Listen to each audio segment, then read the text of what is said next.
परित्राणाय साधूनां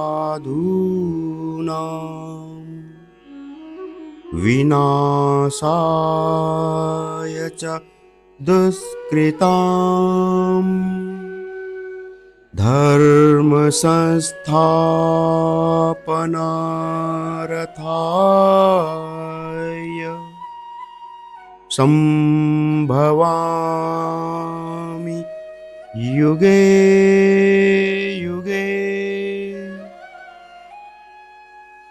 भगवान कहते हैं, हे अर्जुन, भक्तों की रक्षा करने के लिए, पाप कर्म करने वालों का विनाश करने के लिए और धर्म की भली भांति स्थापना करने के लिए मैं युग युग में प्रकट हुआ करता हूँ।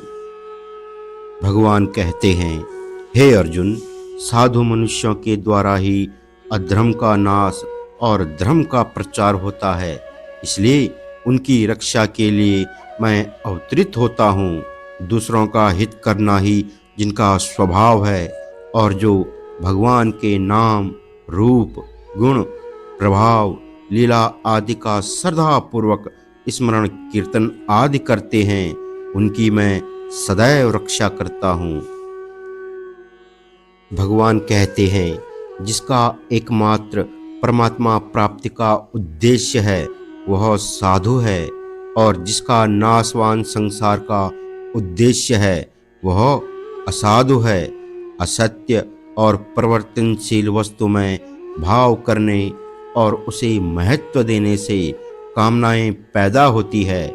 ज्यों-ज्यों कामनाएं नष्ट होती है त्यों-त्यों साधुता आती है, और ज्यों-ज्यों कामनाएं बढ़ती है त्यों-त्यों साधुता लिप्त होती है।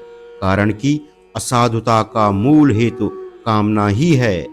साधुता से अपना उद्धार और लोगों का स्वतः उपकार होता है। दोस्तों, यदि भगवान साधु पुरुषों की रक्षा किया करते हैं तो फिर संसार में साधु पुरुष दुख पाते हुए क्यों देखे जाते हैं? इसका समाधान यह है कि साधु पुरुषों की रक्षा करने का तात्पर्य उनके भावों की रक्षा करना है। शरीर, धन, संपत्ति, मान बढ़ाई आदि की रक्षा नहीं, कारण कि वे इन सांसारिक पदार्थों को महत्व नहीं देते। भगवान भी इन वस्तुओं को महत्व नहीं देते, क्योंकि सांसारिक पदार्थों को महत्व देने से ही असाधुता पैदा होती है। दोस्तों, भक्तों में सांसारिक पदार्थों का महत्व उद्देश्य होता ही नहीं, तभी तो वे भक्त हैं। भक्त लोग प्रतिकूलता, दुखदायी परिस्थिति में भी विशेष प्रसन्न होते हैं, क्योंकि प्रतिकूलता से जितना आध्यात्मिक लाभ होता है उतना किसी दूसरे साधन से नहीं होता। वास्तव में भक्ति ही प्रतिकूलता में ही बढ़ती है। सांसारिक राग, आसक्ति से ही पतन होता है और प्रतिकूलता से वह राग टूटता है।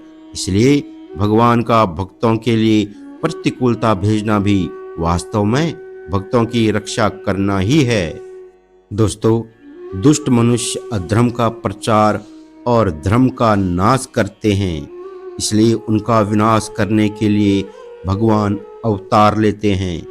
जो मनुष्य कामना के अत्यधिक बढ़ने के कारण झूठ, कपट, छल, बेईमानी आदि दुर्गुण दुराचारों में लगे हुए हैं, जो निरपराध, सद्गुण, सदाचारी व्यक्तियों पर अत्याचार करते हैं, जो दूसरों का अहित करने में ही लगे रहते हैं, जो प्रवृत्ति और निवृत्ति को नहीं जानते, भगवान और वेद शास्त्रों का विरोध करना ही जिनका स्वभाव हो गया है, ऐसी आसुरी संपत्ति में अधिक रचे पचे दुष्ट मनुष्यों के विनाश के लिए भगवान अवतार लेते हैं।